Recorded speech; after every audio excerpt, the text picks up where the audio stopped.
What's up, Flannelverse? I am here to break down the Sunday morning football game. We have the Patriots at the Jaguars. Of course, this London game, so not in Jacksonville, but it is a home game for the Jaguars in London. Going to break this one down. Here, I should throw up the banner here. Trying to get to 5,000 subscribers by the end of the NFL season. So if you're not already subscribed, I would appreciate it if you would subscribe to the channel. Actually, I think I have about 15 more than I have listed down there. Didn't check the actual number before putting this up there, but this is a couple days old, the bottom. But regardless, we're getting closer to 5,000. Still have a ways to go. If you would subscribe, I would appreciate it. I do need to give a shout out before we get into it. Got a new discount code for fantasy points, and it is better than ever. 50% off now if you use promo code Flannelverse for any package on fantasy points.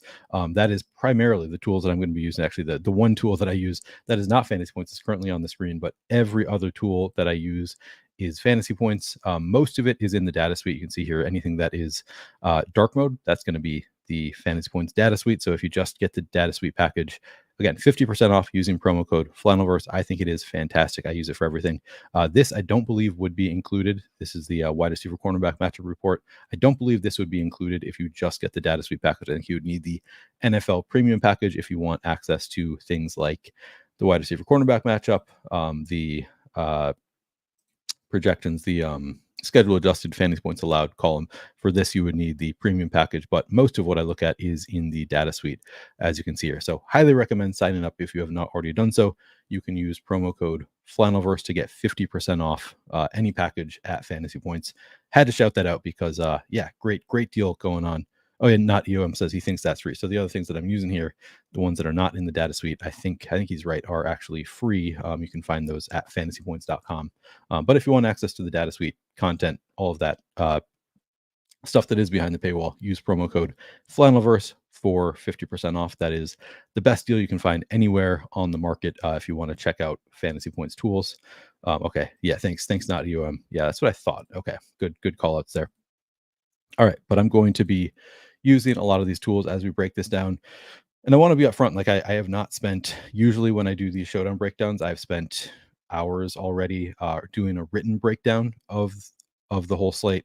Didn't have time to do the write-up. But I've looked at it a little bit, but haven't spent, the hours that I usually spend before these videos yet today. So I might be caught off guard more than I usually am by some of the stuff we look at. But I've looked at it a little bit.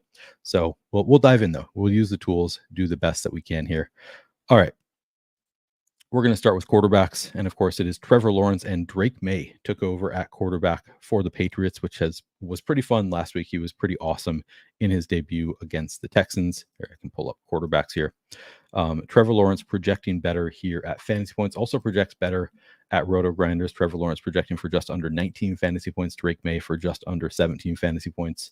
You can see here in the flex, we have Lawrence projected for 59% ownership, Drake Maye at 50.5% ownership. In the captain spot, we have Trevor Lawrence projected for 25% ownership, Drake Maye at 12% ownership. That stands out to me right away. So again, Lawrence is projecting better than Drake Maye, but I don't know. Drake Maye was really damn good. Also runs the ball a bit. If he's coming in at 12% ownership, I'd probably flip these numbers. Have 25% Drake Maye at captain, 12% Trevor Lawrence would probably be my preference rather than leaning into the Lawrence chalk here. Looks like a good spot for Drake Maye. I mean, to be clear, I'm going to have a ton of both quarterbacks as usual. I'm not going to spend a lot of time on the quarterbacks. Better fantasy wise, but he threw 3 touchdowns, ran for 38 yards, something like that. So yeah, and I know you're a Patriots fan, so you care about the football side. I don't really care if he's good football wise. I only care about the DFS stuff if he puts up a good fantasy score. Looking at the matchup stuff, the schedule adjusted stuff, it is a best possible matchup for Drake Maye. The Jaguars have given up the most schedule adjusted fantasy points to quarterbacks in the entire league. 10.4 over expectation, even when you factor in the teams that they have faced. They have given up so many fantasy points to quarterbacks. So it's an elite matchup for Drake Maye. He was, again, very good from a fantasy perspective last week. Ran, for 38 yards. And that's who he was in college too. He ran for like 38 yards one year per game, 50 yards another year. His second to last year ran for 50 yards per game. He's known as a rusher, and that the college stats, you get negative yardage for sacks. So it was actually even better. So last week, what we saw from him is probably tame compared to what we might be able to expect from Drake Maye going forward. He is going to be an elite rusher, I think. Maybe not like elite top level. He's probably not going to be on the same level as a Lamar Jackson or something, but I think he's going to be a really good running quarterback in the NFL. So when you factor in his running abilities, the matchup with the Jaguars, I really like Drake Maye in this spot. I think I am going to lean into it, even with the projection being a little bit worse for Drake Maye than Trevor Lawrence. Yeah, I'm probably going to be overweight to 12. I mean, certainly overweight to 12% in the captain spot. Maybe in the flex, I'll be pretty close to what we're seeing here, 50% ownership on Drake Maye. Trevor Lawrence, I imagine, will be at least somewhat of a fade for me, coming in at 59% projected ownership in the flex and 25% in the captain spot. That's just a bit much for me on Trevor Lawrence. Actually, let me reset and make sure that I have the most updated projections here. I think I should have them, but let me just I'll refresh this just in case anything has changed. Yeah, we're seeing the same thing. Yeah, I'm going to lean into the Drake Maye side. I'll still have a good amount of Trevor Lawrence, but I'm going to be underweight to 25% in the captain spot. Probably underweight to the 58% in the flex on Trevor Lawrence too. I think I would rather kind of flip what we're seeing here. I'd rather have more of Drake Maye than Trevor Lawrence. If Trevor Lawrence is going to be significantly higher owned, which it's looking like he is going to.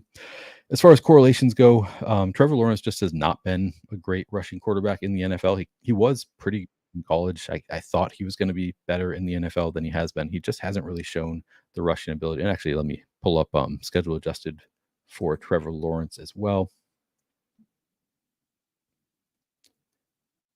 Yeah, so it's a bottom 8 matchup for Trevor Lawrence here against the Patriots. Yeah, not the best spot to attack. Still think it's a one game slate. He does run a little bit. He's not like an elite rusher, but Trevor Lawrence does have some rushing abilities. I'll have over 60% Trevor Lawrence overall, but what he's projecting for like 80 some percent, and I'm probably going to be lighter than 80 some percent on Trevor Lawrence. I think that's just a little bit much.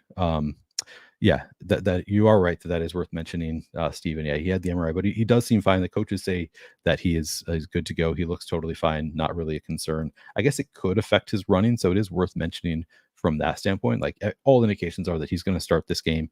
I'm not really expecting a downtick in anything, but you're right that's worth mentioning that he was dealing with a knee injury. Could affect the mobility a little bit, in which case maybe he doesn't run quite as much. Regardless, though, yeah, he practiced fully. He is good to go, going to start the game and gets a great matchup. I still think he's going to be running, so I'm not really concerned about it. I'm gonna lean in on Drake Maye. I'm gonna have a fair amount of Trevor Lawrence, probably 65-70% of my lineups will end up having some Trevor Lawrence in them. I think that's all I have to say about the core. Oh yeah, I was gonna say the correlation piece. Drake Maye, I think you could play unstacked anywhere in your lineup. I think he's viable unstacked. I would prefer to have at least one stacking partner if I have him in the captain spot. But I think it's viable in a 150 set. I might not force it in every single one. I would, maybe go for a few shares of Drake Maye unstacked in the captain spot, or at least maybe just stacked with a running back in the captain spot. I don't know, but I think that he's viable to play unstacked, at least in the flex and potentially in the captain spot. Trevor Lawrence, I don't think I would play unstacked anywhere in my lineup. If I have Trevor Lawrence in lineup, I'd like him to be stacked. If I have Trevor Lawrence at captain, I'd like him to be at least double stacked. Again, going back to the scoring dynamics on DraftKings are such that every time there's a passing play, the player who throws the ball, typically the quarterback, is outscored by the pass catcher. The pass catcher gets a point per reception. They get more fantasy points per yard. They get more fantasy points per touchdown. Everything benefits the pass catcher. So if the quarterback is focusing too much on one pass catcher, that pass catcher is going to outscore the quarterback. As long as the quarterback is not also a running quarterback, and Trevor Lawrence just hasn't done a ton of running. So if I have Trevor Lawrence in the captain spot, I would prefer to have multiple pass catchers with him. Drake Maye, the difference is he is a very good rushing quarterback, so you don't have quite that same concern. He can score a lot of fantasy points without any pass catcher scoring that many scoring any fantasy points. So I think it is viable. All right, on to running backs. And this is an interesting one because we have some injuries at running back, and um, maybe I should read off the injury reports there. Everything is saying Ramondre Stevenson. We just got Adam Schefter saying sounds like Ramondre Stevenson is good to go for this game. I think he was a full participant in practice on Friday, so he missed the last game for the Patriots, but it sounds like we're expecting Ramondre Stevenson back. I don't know if he's going to full go. Is he going to be getting the full workload that he had been getting prior to the injury? Antonio Gibson was more efficient than Ramondre Stevenson as was. Then he was out last game, so maybe we get for Antonio Gibson to have a little bit more usage than he has in the past. It's an interesting spot with the Pats running back situation, but Ramondre Stevenson is the one who is going to project better. As you can see, we're projecting for 13 and a half fantasy points at 9,200, projected for 37% flex ownership. Antonio Gibson projected for 6 fantasy points. He's up at 8,600. Man, I see. I didn't even realize that Antonio Gibson's up at 8,600. I guess they priced it so that if Stevenson was out, Gibson would not be just a lock button. But now, as a result, it's going to be really tough to play Antonio Gibson at 8,600. Yeah, it's an interesting one, seeing Gibson at 8,600. As far as the schedule adjusted stuff goes at running back, for the Patriots, it's a fourth best possible matchup against the Jacksonville defense. They've given up 5 extra schedule adjusted fantasy points per game to running backs. So really, really nice spot for the Patriots here. Take a look again at ownership. So we have Stevenson coming in at 37%, Gibson at 3%. I mean, 3% ownership does interest me on Antonio Gibson. It's tough because if he is just a backup running back, then the $8,600 price tag is very prohibitive. But with Stevenson coming in with a foot injury, there's a little bit more contingent value at the very least. So if we assume that they do have their usual roles of it's going to be Ramondre Stevenson as the number 1 running back and Gibson just the clear number 2 running back. If you assume that, then I think Gibson still has a little bit extra contingent value because with the foot injury coming in, it's just a little bit more likely that Ramondre Stevenson isn't fully himself, has an in-game aggravation, something like that. So there's a little bit more contingent value there than usual for Gibson. But then there's also potentially more standalone value. Again, he's been more efficient on the season than Ramondre Stevenson. There's the potential that he does have a bigger workload than he had in the past anyway. I mean, we had the game, what was it, 2 or 3 weeks ago when technically he was a starter. Ramondre Stevenson was benched, and then Ramondre Stevenson actually just played all the snaps except for the first one. That was frustrating, for me at least. But there's potential that Gibson has a little bit more workload. So at 3% projected ownership for Gibson, I don't totally hate it. I also don't hate 37% for Ramondre Stevenson. Again, let's look at the matchup. Again, the fourth best possible matchup. Man, it's tough. It's a tough one to break down because of the injury to Ramondre Stevenson, but all indications are that he's good to go. He's been the starter. I think the best assumption we can make is that he's going to continue to be the starter. So I think 37% ownership on Ramondre Stevenson is probably fair in the flex. In the captain spot, we have Stevenson coming in at just under 5% projected ownership. That seems fair too. Yeah, in this matchup with the Jaguars, who have been really bad at stopping anybody, I kind of like it for Stevenson. I don't hate those numbers. Gibson, man, project for negative ownership in the captain spot. That must be an error, but not coming in with much flex ownership. Again, 3% flex ownership. As much as I like, I'm probably going to be right with the field on. I actually don't think I'm going to be like overweight to Stevenson. I might be overweight to Stevenson in the captain spot. I don't think I'll be overweight to 37% in the flex. I'm probably right with the field in the flex, maybe a little bit higher in the captain spot. But Gibson, I also think I'm going to be a little bit higher in the flex. I don't think I'm going to go there at captain with Gibson. Okay, this is also, keep in mind, this is not the usual showdown slate where we have hundreds of thousands of people in it. This is, I think, 30,000 or so for the main slate on DraftKings. So you don't need to get as crazy as Gibson in the captain spot. I don't think like it might be more viable if we were going to be playing um, the hundreds of thousands of people like you do on the large site. But I don't think you really need to do it here. So Gibson captain probably too cute, but 3% in the flex I do think is pretty interesting to me. I think that I'll probably get above that on Antonio Gibson. Yeah, 27,000 in this one. So I like it. I think 3% is a little bit light on Gibson, just given the extra contingent value, the potential for more standalone value. No guarantees there, but there's at least potential there with Gibson. I don't think there's any other Patriots running backs on my radar. Let me refresh this. I don't believe there's going to be any other Patriots running backs on my radar, though.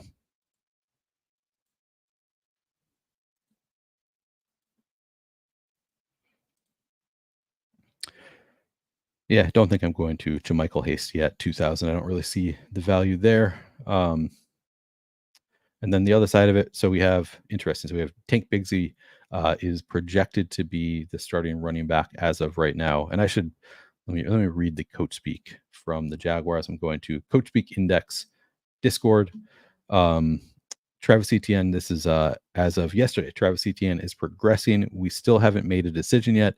Could be game time, but he's doing well. He's doing really well, according to head coach Doug Peterson.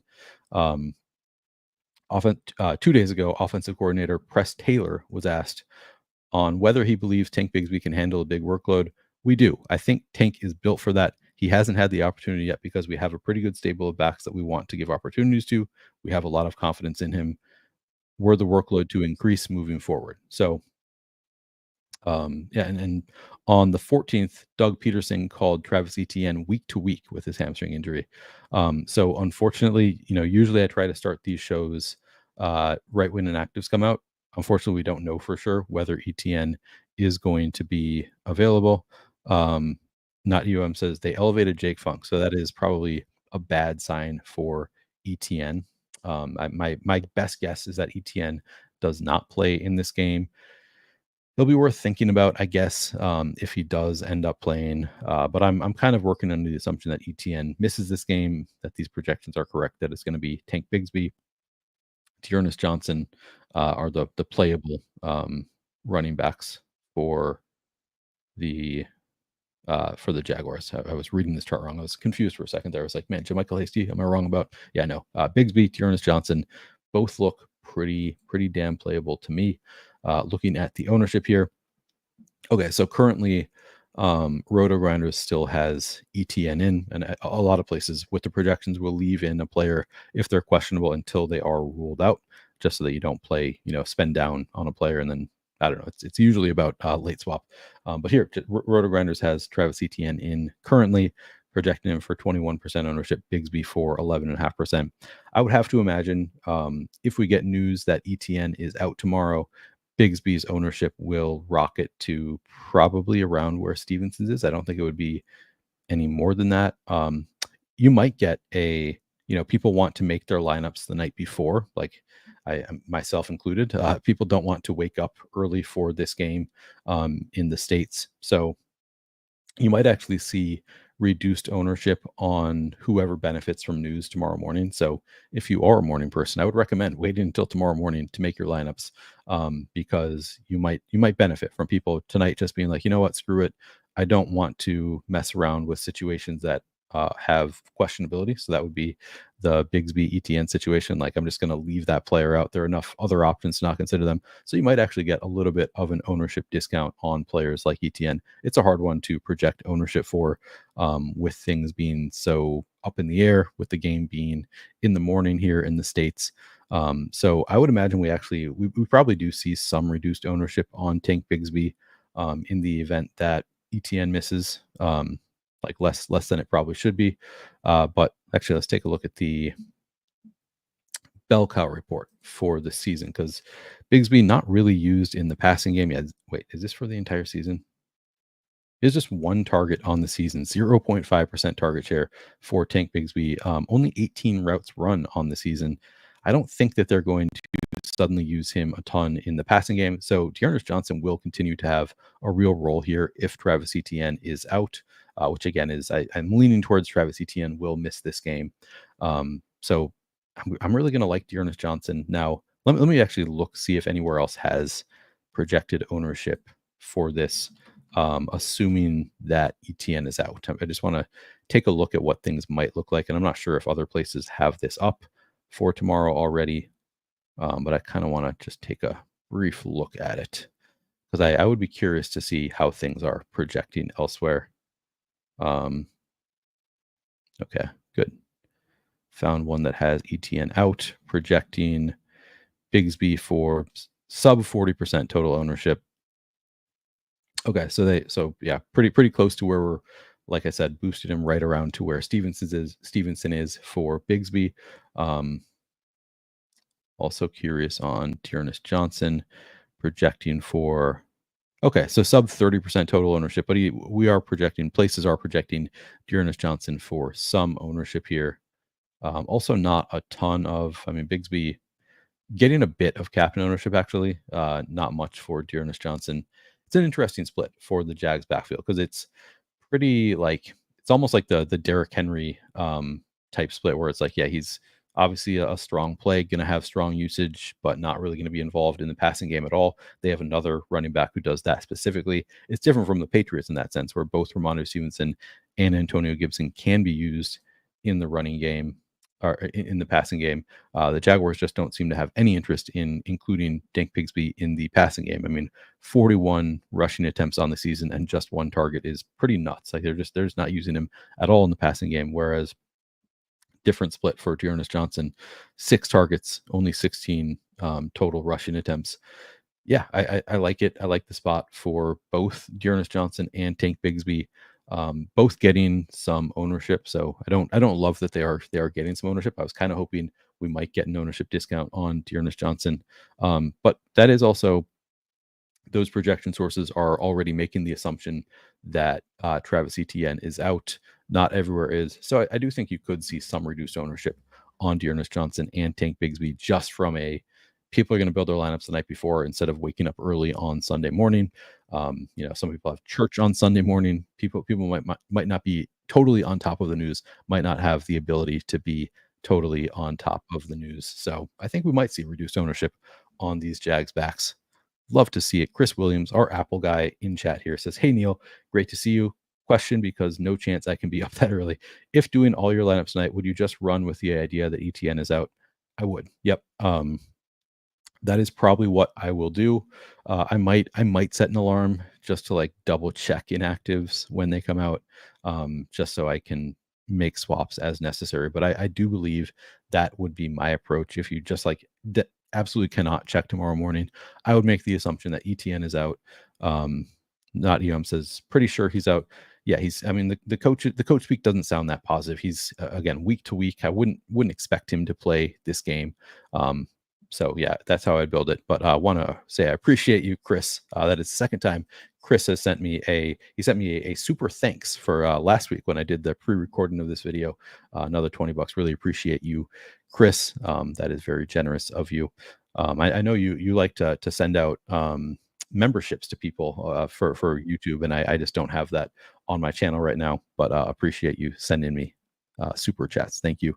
Good to see. Yeah, Steven says the old gang all here. Chris is here. Einstein here. A lot of old familiar faces from other places. So good to see you all. All right. So yeah, I think that's how I'm going to build. I'm probably going to build tonight. I'm going to build with the assumption that ETN is out. It's going to be Bigsby and Dearness Johnson, and I like both of them. I think I like Dearness Johnson at cost a little bit better. I don't know. I mean, I think they're both pretty strong plays. Bigsby will just see a ton of work here. They say that they think he can handle the bigger workload.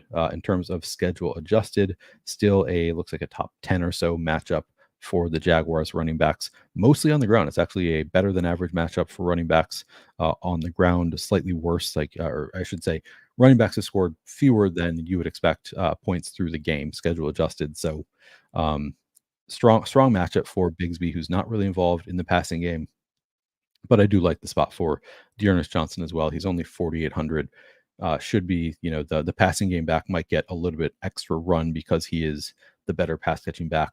Might see some more carries as well. So I like both Tank Bigsby and Dearness Johnson. ultimately, yeah, I kind of think that they go a little bit under owned by people making lineups tonight. Um, so I'm gonna keep looking for places to fade. Man, I wish Antonio Gibson was coming. Actually, I'm curious how other places have the projected ownership on Antonio Gibson, because 3% feels okay. This other source that I'm looking at does have Antonio Gibson over 10% ownership, in which case he would be a fade for me, almost maybe even a complete fade for me if he comes in over 10% ownership.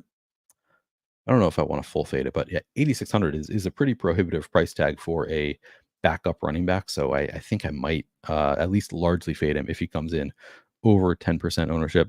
No, on signing him, actually the opposite. It's Adam Schefter just reported, and we kind of already expected this, but Adam Schefter reported that Ramondre Stevenson is expected to play tomorrow. That's what kind of all the coach speak indicated as well. Um, Good to see Drew checking it. I've told him he needs to come into the YouTube so I can make him a moderator. So I'll have to do that later in YouTube. I can't do it from StreamYard, but good to see you checking in on YouTube for once. All right. So yeah, I'm not finding any great fades here. I was hoping to find something that I could fade because I'm feeling like I'm liking everything. I guess other than Lawrence. So that's the one spot where I think I'm probably going to be right with the field on Stevenson, maybe a little higher in the captain spot, probably pretty close to the field. And I'm making the assumption that Bigsby is, 35% owned. I think that that's about right, about where I'll be on Bigsby. I could come in slightly lighter than that, but I also think the field potentially comes in a little bit lighter than that. Dearness Johnson, again, coming in over like a quarter of the field is where places are projecting him. Places that have ETN out. That also would sort of surprise me if it gets that high. Maybe it will. Maybe it will. It's a smaller field, probably more dedicated players playing the London slate. So maybe that's right to be about a quarter of the field playing Dearness Johnson. I don't hate it though, because I do think he's going to be like the entire like passing game for the running backs. They just haven't used Bigsby. Maybe Bigsby surprised us. They did say that he could handle more of a workload. Maybe that includes some passing down work. But I think Dearness Johnson's he's always going to be worked in here in the passing game. So I think 4,800 probably a fair price tag. I'm probably going to be I might come in if he is owned by a quarter of the field. I might come in a little bit lighter than that on Dearness Johnson, but I don't think it's that horrible. Okay, I think that does it for the running backs. Again, I'm not playing Jermichael Hasty. Man, Antonio Gibson. It's tough because the ownership projections are so spread out. Like I would have a lot of interest in Antonio Gibson at 3% ownership, a lot less if he's going to be at 15% ownership at 8,600. That would be a pretty easy fade for me. So with the ownership projections all over the place, I'll probably just try to shoot for like 8 to 10% Antonio Gibson, split the difference. If he does come in light, I'll come in heavier. I don't know. I wish I had a better way to approach it. It's just really hard to predict ownership in spots like this where there is so much up in the air. All right, let's move on and talk about receivers. I'm just going to refresh this right away. Take a sip.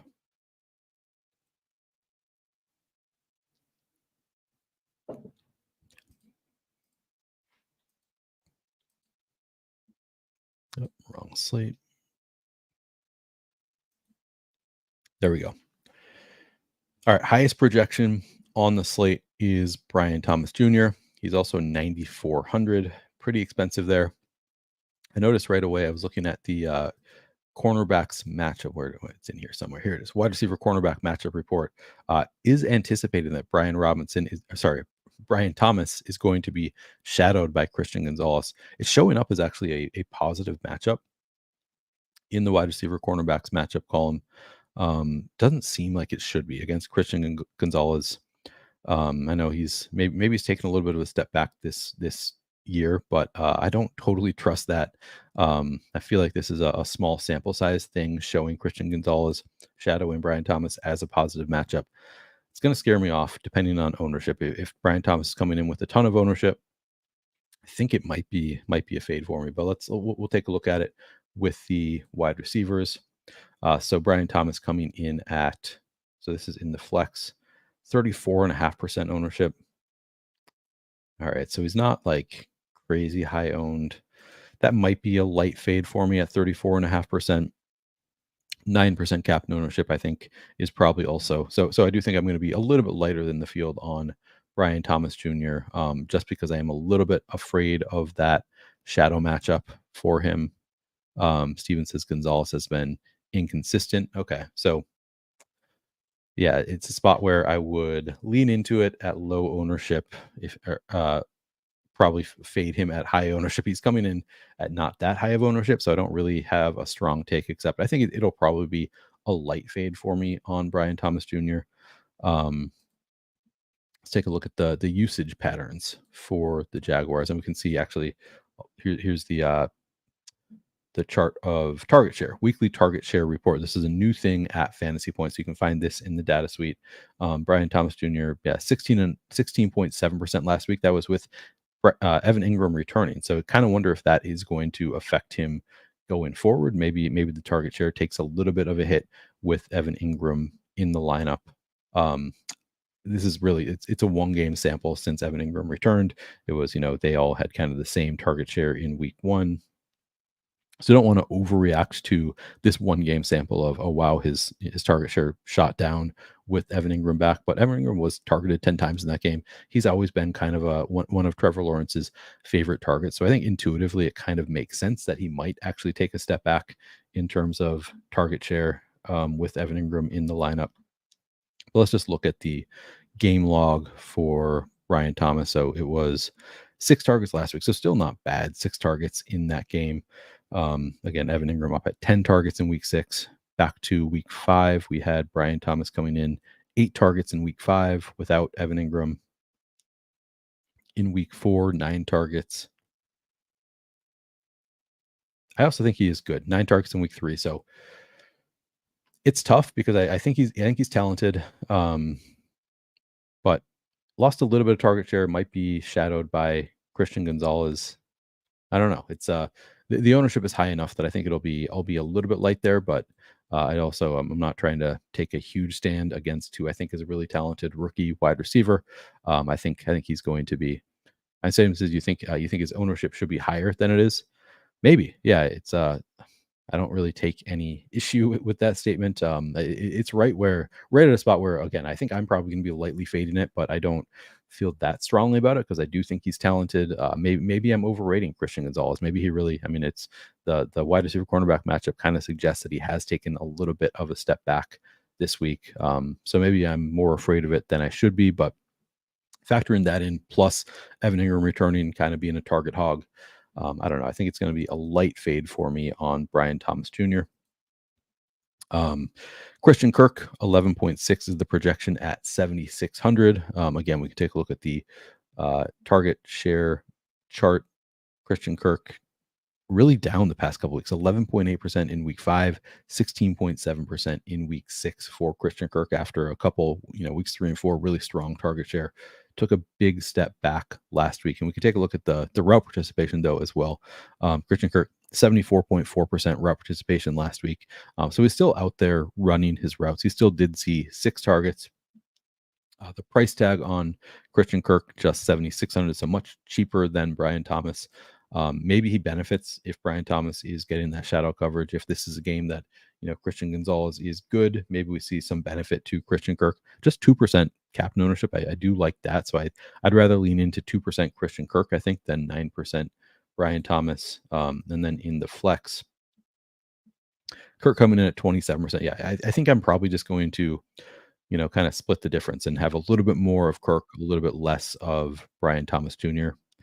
Just because we're seeing so maybe 30% of each in the flex would be kind of the goal. Just get a little bit higher. Maybe I'll flip it a little bit. So Kirk is at 32%. Maybe just totally flip their ownership. Kirk at 34.5. Brian Thomas Jr. 27. Something like that would be kind of the split that I'm looking for. Just play different than the ownership. But I can't really say I take any huge issue with either of them. I'm sort of nitpicking, just thinking in like a 150 set. That's kind of what I imagine I would shoot for, is go a little bit light on Brian Thomas Jr., go a little bit heavy on Christian Kirk. Really like that 2% Kirk at captain ownership, feels light to me.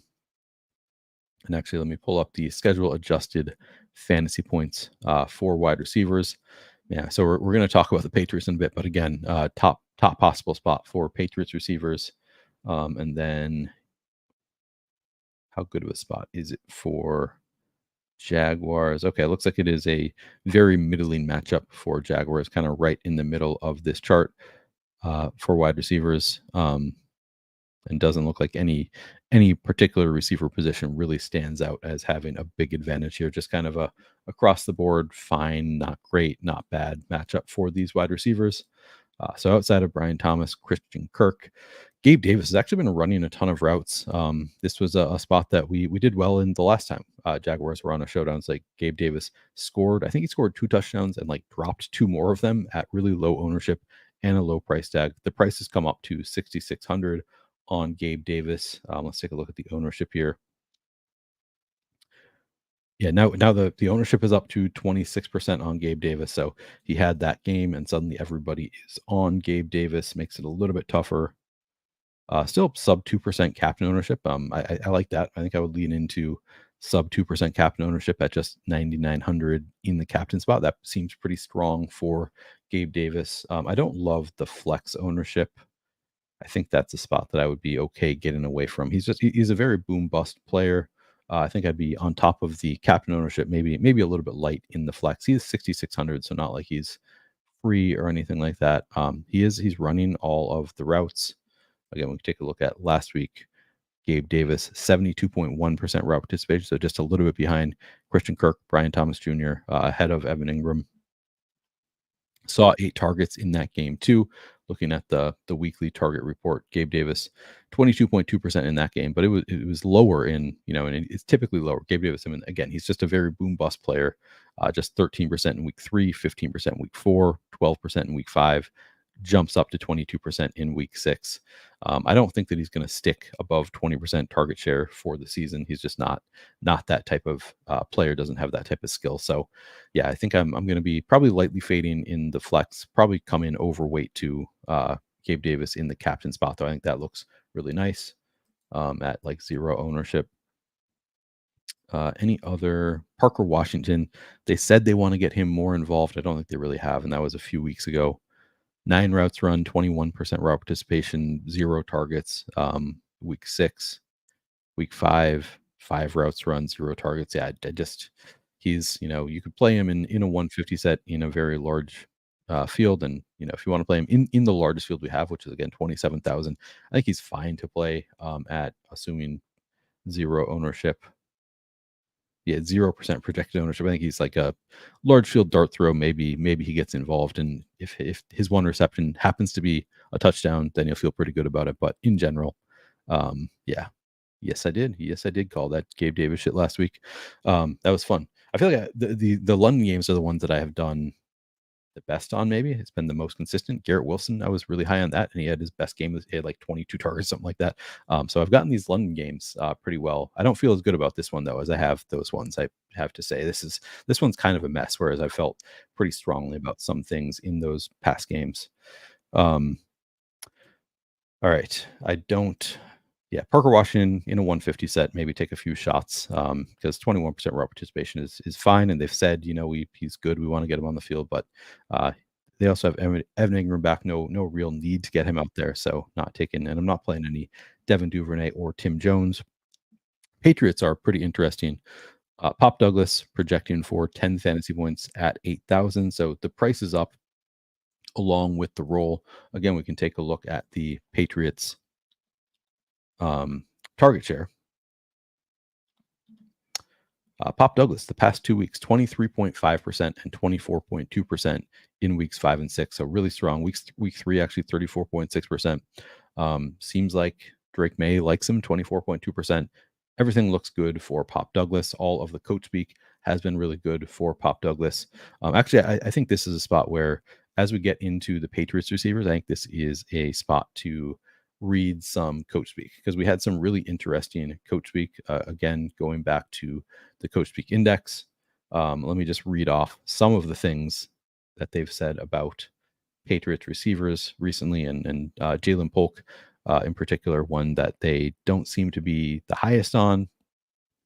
But we have a ton just from this past week of quotes on the wide receivers. Let me just find some of the best. Okay, on October 14th, head coach Jared Mayo says on the wide receiver room, he says, when I look at the film, it's Butte, Pop Douglas, it's Bourne, and we need the rest of those guys to step up and make plays. So the three that he's talking about as being the best right now are Keyshawn Butte, Pop Douglas, Kendrick Bourne. So that's pretty interesting. And then he says on Jalen Polk, he says he needs to get over this mental hump. You got to eliminate the drop passes. You got to be better blocking. He has to continue to grow. He has to work harder. He has to pay more attention to the details. And then on the 16th, he says, Demario Douglas is one of our best route runners. He can really run any route, and he does a great job getting open. Now we're finding him, and the quarterbacks are making good throws to him. He added, there will be changes in the starting lineup this week. We got to put the best guys out there that gives us the best chance to win. The next day, offensive coordinator Alex Van Pelt says, Kayshon Boutte is a guy that we didn't see as a starter early in camp. He really put his hard hat on and went to work and practice. His attitude was excellent, and he wanted to get on the field, and he earned the right to do that. I'm so proud of him for his perseverance. We were on him early, and he responded well. He has a knack for separating in man coverage. He's a good start and stop guy, and he can go deep. He's very good with the ball skills and at creating separation at the top of the route. So a lot of positive stuff. To me, that indicates that Kayshon Boutte is probably starting this game. He said Kayshon Boutte is a guy that we didn't see as a starter early in camp, and then went on to say all this positive stuff.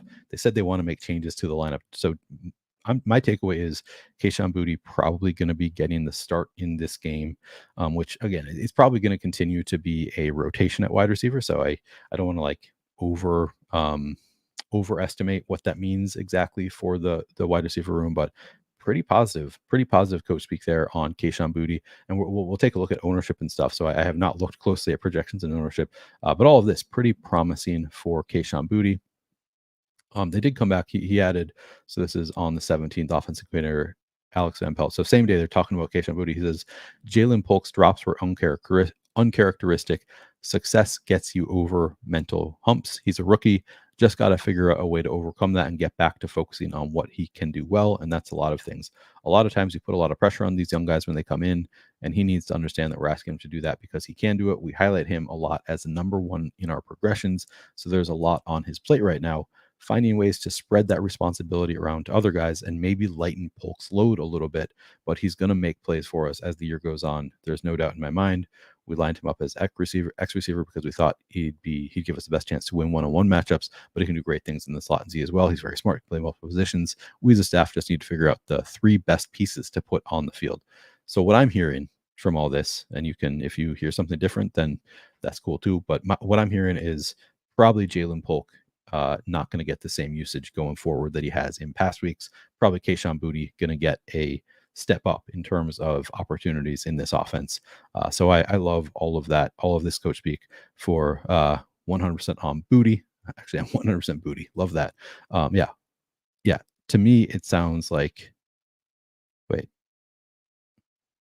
not UM says, oh, okay. I think Boutte started last week. FYI, the comment about changes was in regard to penalties, and that's offensive line and defense.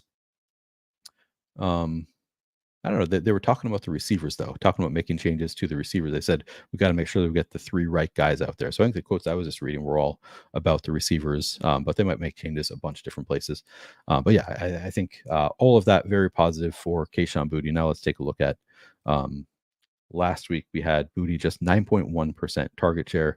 Let's take a look at the route participation last week.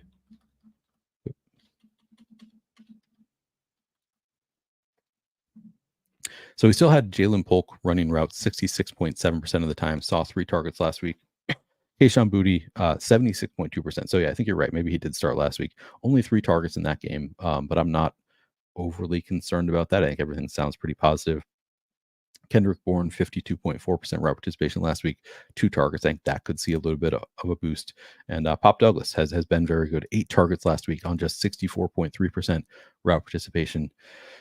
So my thinking is we see this decline for Jalen Polk from 66.7% route participation. I think he's still going to have opportunities. Again, they still sound like they really like him and want to get him going, but all indications are they want to give the veterans more of an opportunity, and those would be Kayshon Boutte, Kendrick Bourne, and Pop Douglas. Let's take a look at the ownership here. So in the flex, we have Pop Douglas coming in at 35% ownership. So you're not really getting any kind of ownership discount there. But I think it's a solid number. I think I'll be right there with the field on Pop Douglas.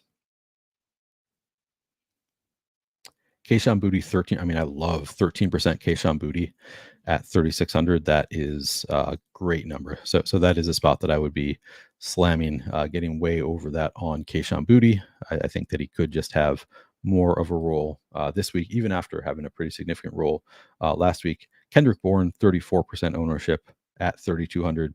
That looks pretty good too. I mean, the price is low enough, and it sounds like he could take a step forward in terms of his usage this week. So I like all of this. And it looks like we've already adjusted for the projection for Jalen Polk is sub 5. He's getting 6% ownership. So man, that's it's a bummer to see that the field has already adjusted to this. So none of that is really groundbreaking stuff. Thank you, Tom. Good to see you, Tom. You're going to go to this game, Tom, in the UK? I know you can't play DFS, but I appreciate you. Good to see you. So nothing groundbreaking about this. Actually, I'm curious to see where other places have the ownership projected. Yeah, it looks like it's pretty similar on most of these plays, at least. Yeah, I mean, Booty just projected for little ownership around the industry. Okay, the other places have Jalen Polk for a little bit more. My hope is that Jalen Polk does come in at higher ownership than Keyshawn Booty, because if he does, then I'm just going to lean into Keyshawn Booty. I think that really love that low number on Keyshawn Booty. Bummer. Sorry to hear that, Tom. Yeah, Bourne at 34%, but it seems fine to me. Not I think that is fair ownership on Bourne. If you do make the assumption that he's going to take a little bit more usage going forward. I mean, he's only 3,200, so you can do. I mean, there are a lot of cheap plays on the slate that you can play to make things work. But I don't hate that number. I think 34% at 3,200 for Kendrick Bourne is totally fine for me. But Booty really stands out to me as just that's too low ownership for a starting wide receiver at 3,600 with an upgrade at quarterback in Drake Maye. So yeah, I'm going to be very in on Keyshawn Booty. I think Kendrick Bourne, I'll probably be right there. If I had to, I would just flip these ownerships and then just take advantage of the lack of ownership, but I don't have to. I can play both. So I'll probably play a good amount of Kendrick Bourne also. Man, after I talked, said all these things, coaches speaking negatively about Jalen Polk getting replaced somewhat, but now he's coming in at 6% projected ownership here. He is projected higher elsewhere. So I'll note that at 6%, I would love Jalen Polk. If he comes in at 20%, it would be a fade for me. So this is another one where I would love for ownership projections to be aligned, so I can just say, yeah, I'm going to take a major stand here, but I'm probably just going to split the difference. And if he does come in at 6%, I'll probably be above weight to that. If he does come in at 20%, I'll be below weight to that. I'm probably just going to shoot for like 12 to 15% Jalen Polk because he is cheap. It does sound like the coaches still like want to get him going. So I don't think he's going to have as many opportunities this game. They say they want to spread it out more to other places, but it's not like they're saying that he's never going to play again. He still ran 67% of the routes last week, and they do want to get him going at some point. So I'll play a bit of Jalen Polk, but it'll be sub 20% for sure. It'll be above 6% again. Yeah, 12, 15%, something like that. Sounds about right to me for the Patriots receivers. KJ Osborne, I believe, is dealing with an injury. I don't think he's been playing. Yeah, 0% last week. At least target share. Was he playing last week? Doesn't look like he played last week, unless I'm missing him. And I don't think he's going to be a big part of the game plan. I'm not sure if he's going to be active in this game. Steven, we got new news today. So it was yesterday they called him a game time decision, but then I think there was actually some more positive coach speak following that. And then today we just got Adam Schefter saying that he is good to go. So he's expected to play. So yeah, not an absolute guarantee, but I'm kind of assuming that he's going to play just based on all of the indications. It was already looking more likely that he was going to play. And now, Adam Schefter reporting like he's expected to play tomorrow. I think that was kind of in line with what I was expecting anyway. So Yeah, they did. They called him on the 18th. So just yesterday, they called him a game time decision. But today, Adam Schefter at least reported that he was expected to play. So I think he's good to go. I think there was a quote also from Ramondre Stevenson saying that he was expected that he was going to play. So I think we're good to assume at least that he's in. If you're up in the morning, obviously check inactives. Okay. I don't think I'm going to KJ Osborne. I believe he might be out. Actually, let me just double check. I read a blurb about Osborne being hurt. So let me just double check that. But he didn't play last week. Ooh, I searched KJ Osborne, and the top note is Kayshon Boutte leading off wide receiver drills alongside KJ Osborne. That's interesting. Um, what's the latest? Because this is kind of like if KJ Osborne plays, that is pretty interesting. Maybe it's KJ Osborne who takes on more role from Jalen Polk. Also, um, yeah, I don't know if any of you see any good notes on KJ Osborne. Let me know. But he was apparently just practicing running wide receiver drills with Kayshon Boutte on the 17th. So I guess I would assume that he is playing unless we hear something else. Um, and might be playable. Let's take a look at. Yeah, says Osborne practicing with the ones at practice. Yeah, exactly. So now I was thinking he might miss this game. Was out a couple weeks ago with a shoulder, yeah, and he looks like he did not play last week. Oh yeah, he was active last week. Okay, well that's a good sign. He was active, but just didn't play. But now they're saying they want to make changes at wide receiver. So I wonder, maybe they just don't play Polk, or maybe they play very, very little of Jalen Polk and KJ Osborne takes his role. It is admittedly muddled. The one thing I know for sure is that I love Kayshon Boutte. So I know that he is pretty likely to play just based on what we saw last week, based on coach speak, based on the ownership. All indications are that Kayshon Boutte is going to see significant usage, or at least be on the field a significant amount in this game. So given how much he's going to be on the field and the low ownership, I feel strongly about that. I'm struggling with the Jalen Polk, KJ Osborne. Actually, let me see what is the projection on KJ Osborne. Projected for sub 1 fantasy point, 0% ownership here. Let me look elsewhere on that as well, because I'm curious to see how others are reading the KJ Osborne situation. It's interesting that he was practicing. Interesting to me that he was practicing alongside Kayshon Boutte with the ones. Yeah, projecting for about 1% ownership everywhere. It's only 27,000 in the field, but I do think you could take shots on KJ Osborne in like a 150 set. Would not be in, one of my first 5-10 lineups. Would be more like a 150 set. I'd get over 1% on KJ Osborne. I'd probably try to play 3 to 5% KJ Osborne in a 150 set, just because they say they want to make some changes. He was not one of those veteran receivers that when they're talking about who looks good, they didn't bring up KJ Osborne, so he's not like a slam dunk. But at 1% ownership, I think it's fine. I think I'd probably have 3 to 5% get above that.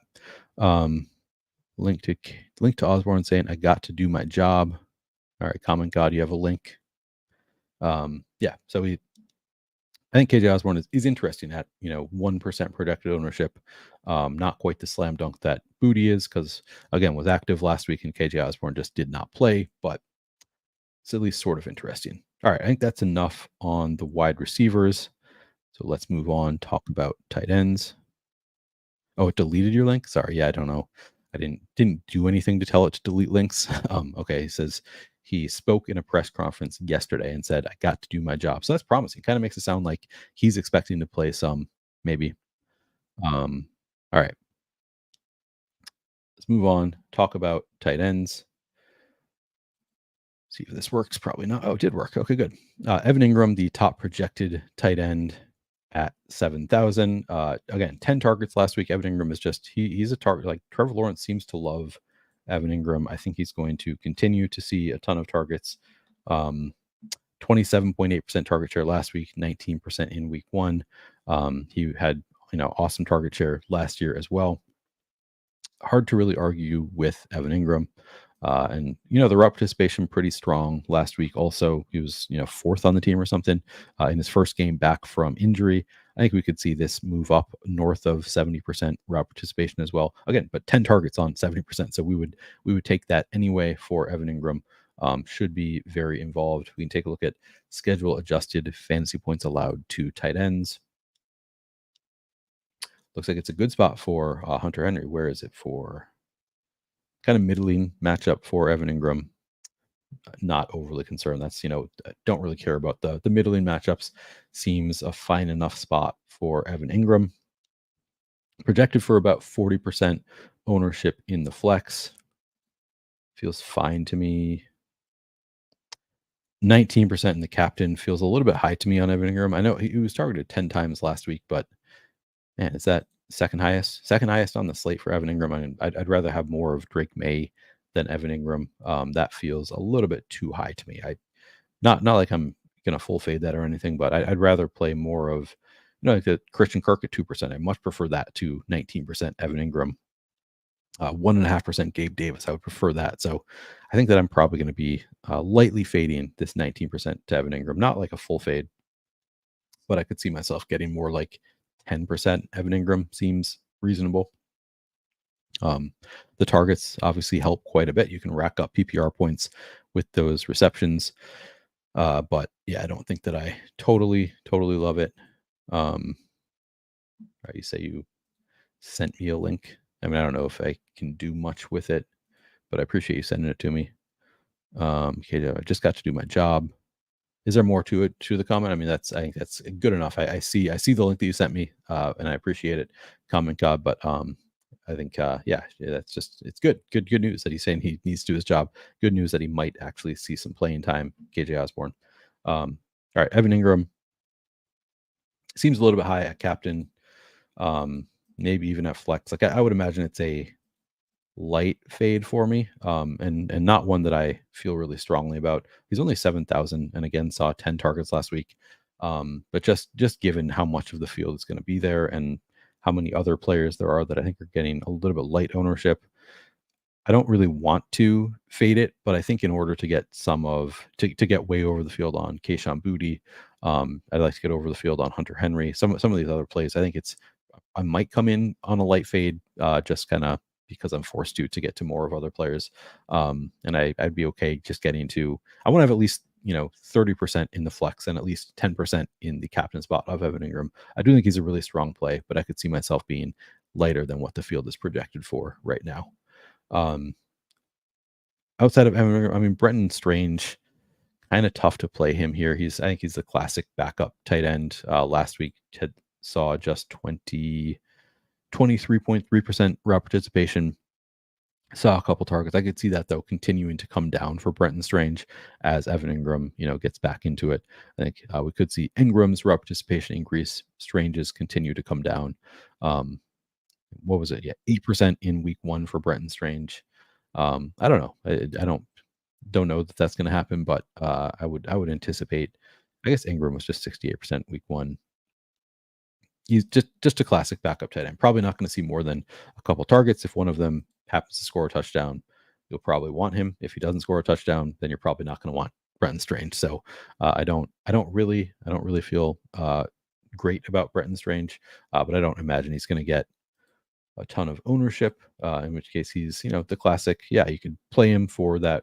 Potentially scores 1 touchdown. Yeah, projected for sub 2% total ownership. I don't hate that. I think it's a fine play in a 150 set.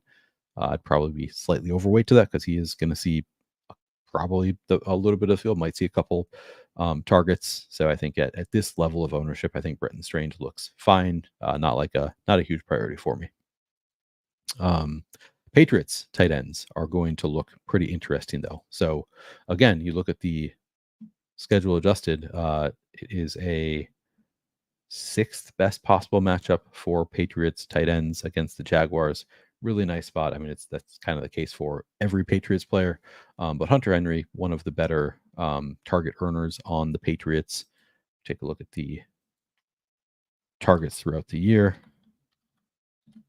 weekly target report. I guess just man, I say that he's down. Not the great target earner that I think he is. I guess 9.1% last week, 11.8% in week 5, 6.3% in week 4. Man, he has really not been targeted.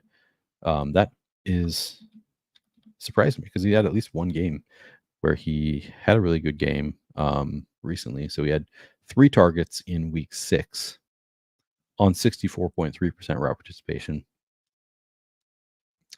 In week 5, where was he? 75.7% route participation, 4 targets in week 5. Just 2 targets in week 4 on 69% route participation. 3 in week 3. 11. Okay, so week 2, he saw 11 targets. So he really just had that one blow up game.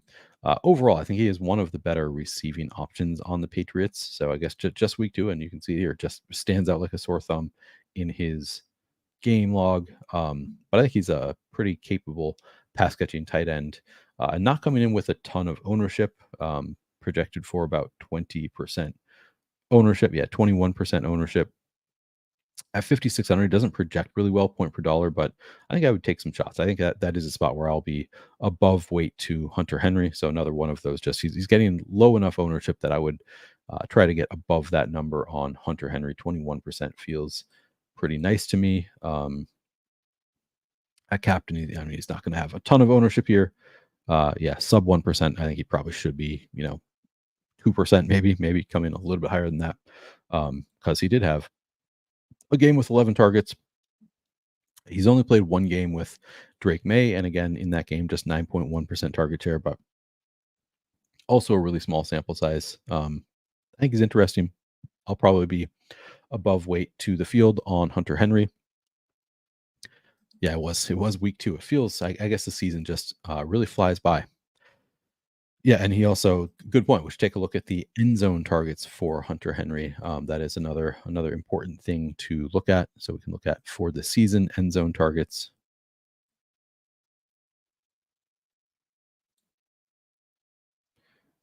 Here's the Jaguars, since I already have them up. It's Gabe Davis has 7, Brenton Strange 5, Brian Thomas 5, Christian Kirk 2. For the Patriots,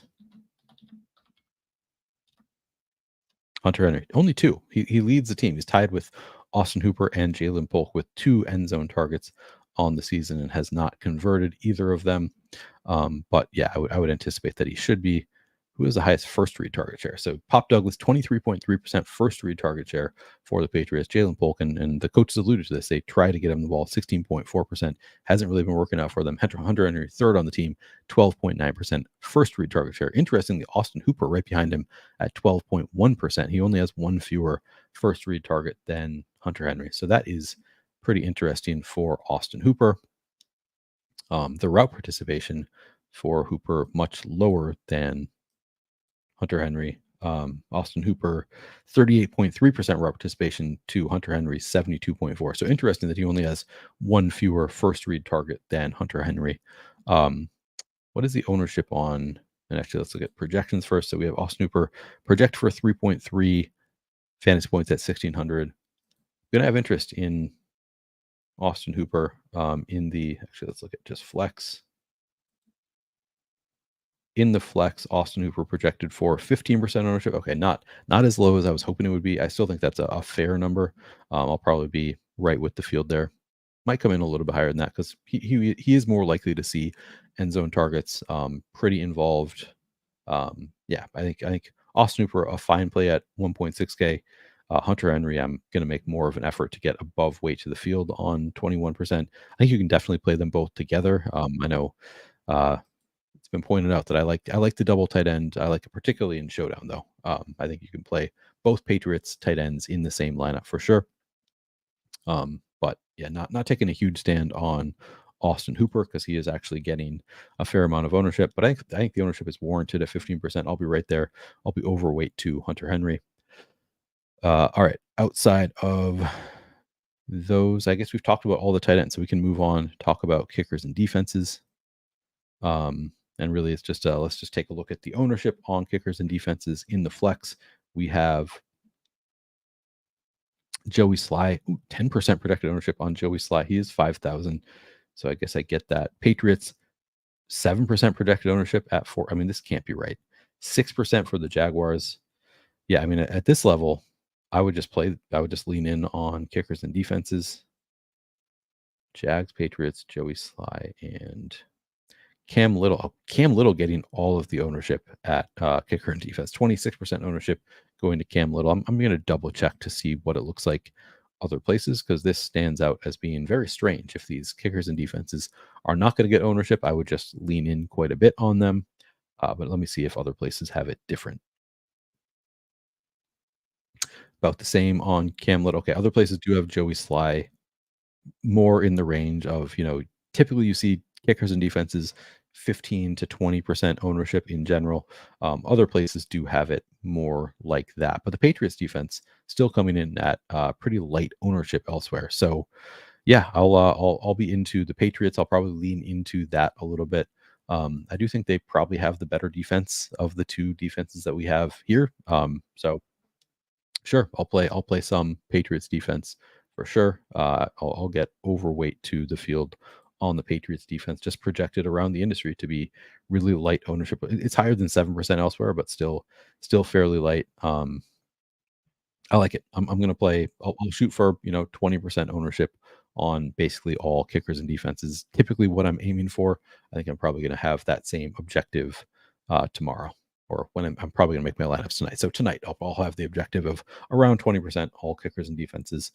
All right, and then finally, questions and lineups. I'll just play around briefly with some lineups. Just a couple here. All right, so Drake Maye, I said from the jump, just coming in at lighter captain ownership than I think he should, so I will lean into that. Pop Douglas, I think makes a lot of sense in a Drake Maye lineup, and then we've talked about how much I like Kayshon Boutte. Actually, maybe I'll do Kayshon Boutte, and then I'll also throw in Hunter Henry. So now 8,600 left per player.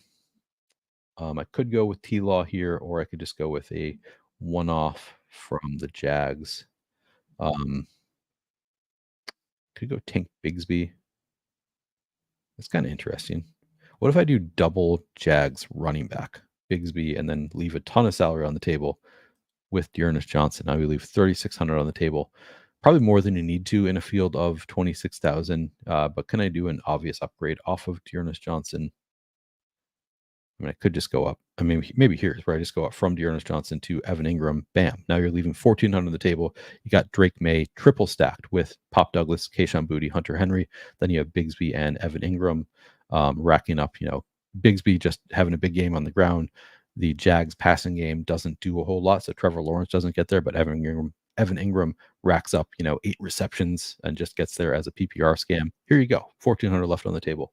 Like that looks like a pretty strong lineup for the largest field tournament here, even if it is shorter than not the 200,000 field that we're used to in Showdown. I still think it's a big enough field that leaving 14 on the table could make some sense here. Yeah, I don't get that either, Steven. This feels like a pick 'em to me. Maybe I'm just off base here. It is in London. It's technically a home game for the Jags, and I think the fans do support the Jags in London. It's just they're still not in their usual the place they play most of their home games. So it's still they're still out of sorts a little bit playing, even if it is a home game. It's not quite the same level of home game as when they're in Jacksonville. All right, what else can we do? Let's just do one more. Who else do I like? Should I just go to a super low owned captain option? So I really like Drake Maye. Could consider Hunter Henry. Kayshon Boutte is fine. I like him better in the flex. I like him quite a bit in the flex. I like him lesser in the captain spot, but still, I think playable. Going to have like 0 ownership. Gabe Davis in the captain, I actually like quite a bit. Like he really boom bust, so could be a 0. Definitely not a safe captain play by any stretch. Maybe let's go Christian Kirk in the captain. I think he has upside and also has a little bit of a safer floor than Gabe Davis. So we'll do Kirk at captain. Now maybe I do throw in. You don't necessarily need to throw Lawrence in there, but let's see if we can do this with both Lawrence and Maye. Now throw in Keyshawn Booty. Maybe throw in Kendrick Bourne too. I do like him too. Now you have 10,800 left over. Maybe go to Stevenson. 1,600 left on the table. You've got both quarterbacks. You've got Maye double stack with Booty and Bourne. You've got Christian Kirk in the captain spot. Trevor Lawrence just targeting him quite a bit. Leave 1,600 on the table. I think this looks pretty good. We're just, really condensed on the Jacksonville side to Christian Kirk.